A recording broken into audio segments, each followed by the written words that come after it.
जंतर मंतर से लगा करके सुप्रीम कोर्ट तक जिस दिन हमारा भिक्षु संघ यहाँ दिखाई देगा उस दिन आपको पता चलेगा कि भिक्षु संघ भी कोई ताकत है। संघ को बंधावी आप सभी लोगों को बहुत बहुत साधुवाद मंगल कामनाएं। ये सब तो अभी उपासक जी बोल रहे थे बारिश में भीग गए। ये 2-3 साल से लगातार ऐसे ही चल रहा है। ये भीगना और आज का नहीं है। धरना स्थल पर जाकर के देखिए आप सभी लोग, पहले तो यहीं से बात शुरू कर देते हैं। 545 दिन से ये भिक्षु संघ धरना पे महाबोधि महाविहार मुक्ति कराने के लिए बैठा हुआ है। ये सरकार हमको वहाँ बैठने तक के लिए सुनिश्चित जगह नहीं कर पाई है।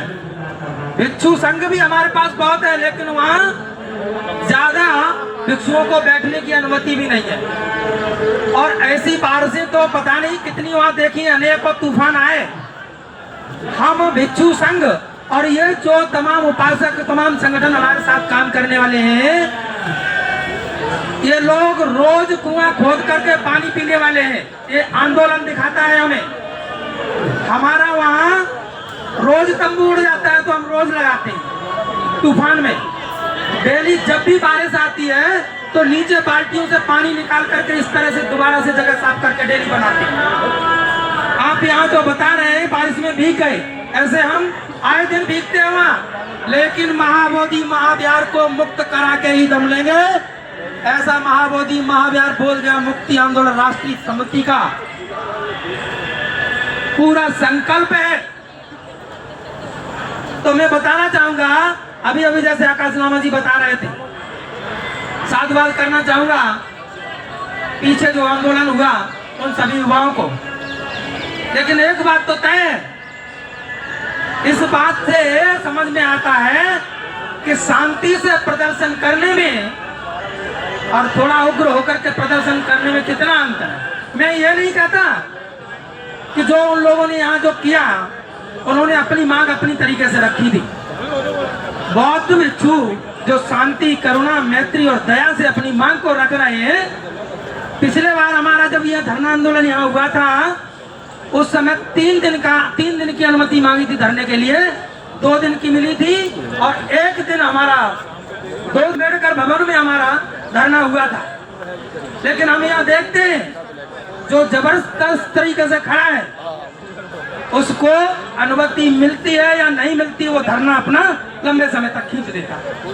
शांति से हम लोग कर रहे हैं इसलिए हमको अनुमति नहीं मिलती। ये बात यही की नहीं है।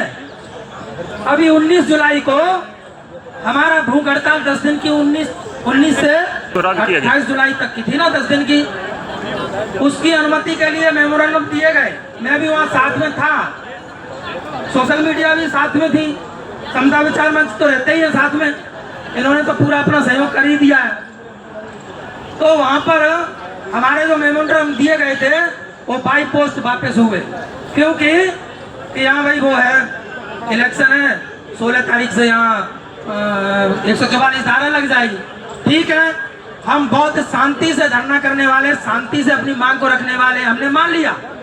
लेकिन मैंने देखा धरना वहाँ भी हुआ, चाहे वो किसी पार्टी से संबंधित हुआ हो, चाहे कैसे भी धरना हुआ।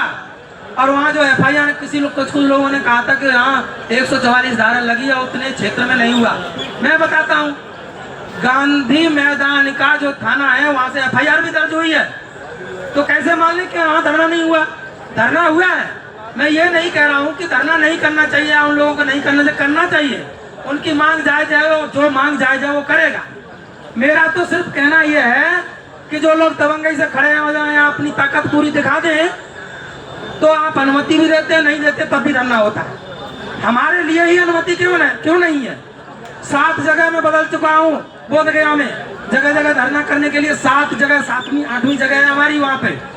आज भी हमको सुनिश्चित जगह नहीं की गई है। 545 दिन हो गए।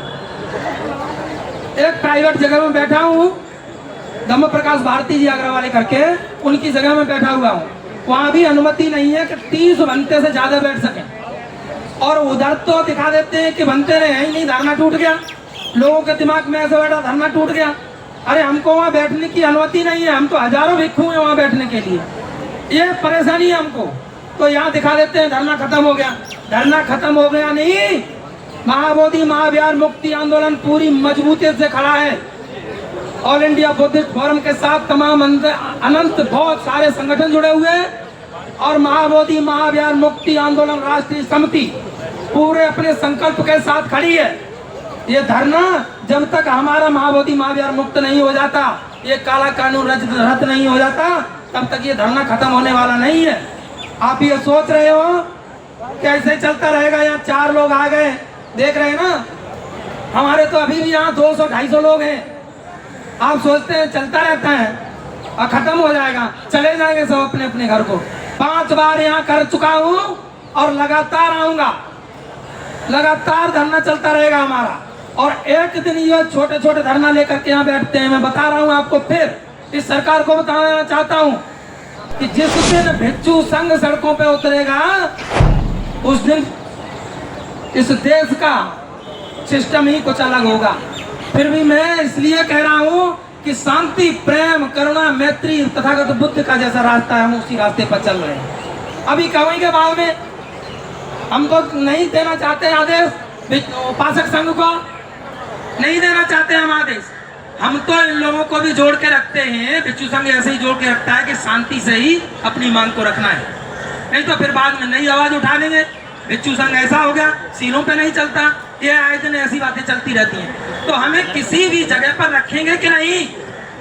यदि हमारी मांग गलत है, पिछले बार भी मैंने कहा था जंतर मंतर पे कि सरकार को यह सोचना चाहिए, यदि हमारी मांग गलत है तो उसको मंच से आकर के बताना चाहिए कि तुम गलत कर रहे हो, तुम दंड के पात्र हो, तुम्हें दंड दिया जाएगा। सरकार वो भी नहीं करती। सरकार को अगर हमारी मांग सही है तो सरकार को कहना चाहिए कि हाँ तुम्हारी मांग सही है और तुम्हें उचित न्याय दिया जाएगा। सरकार तो ना इधर बोलती है ना उधर बोलती है, सरकार चुप्पी साधे बैठी है। उस चुप्पी कब तक साधोगे आप? जैसा पीछे जहां आंदोलन हुआ था ना जो समाज के लिए, ऐसा ही आंदोलन फिर से करके दिखाएंगे। भिक्षु संघ भी हम आज समय निश्चित नहीं करेंगे, जंतर मंतर से लगा करके सुप्रीम कोर्ट तक जिस दिन हमारा भिक्षु संघ यहाँ दिखाई देगा उस दिन आपको पता चलेगा कि भिक्षु संघ भी कोई ताकत है। अभी मैं इसलिए शांति से अपनी बात को कह रहा हूँ कि करुणा, मैत्री, दया, प्रेम यह सब तथागत बुद्ध का बताया हुआ है और उसी मार्ग पर हम चलते आ रहे हैं और चलते जाएंगे। तो बहुत ज्यादा न बोलते हुए भी बहुत बहुत साधुवाद आप सभी को, आप लोगों ने मुझे सुना, धन्यवाद बहुत बहुत आचार्य जी आपको। हमारी आवाज सोशल मीडिया के माध्यम से ही विदेशों तक गूंजी है और जिन लोगों ने अपना घर परिवार न्यौछावर करके भी हमारे आंदोलन में ऐसे जुड़े हैं, कई लोगों ने, कई सोशल मीडिया वाले, ये समता विचार मंच ऐसे लोगों ने तो अपनी दुकानें ही ठप कर दी हमारे आंदोलन के लिए। तो हम इन लोगों का विशेष तौर पर ध्यान देंगे, साधुवाद देना चाहेंगे कि आप लोग इसी तरीके से कार्य करते रहिए। हम लोग एक दिन जरूर सफल होंगे।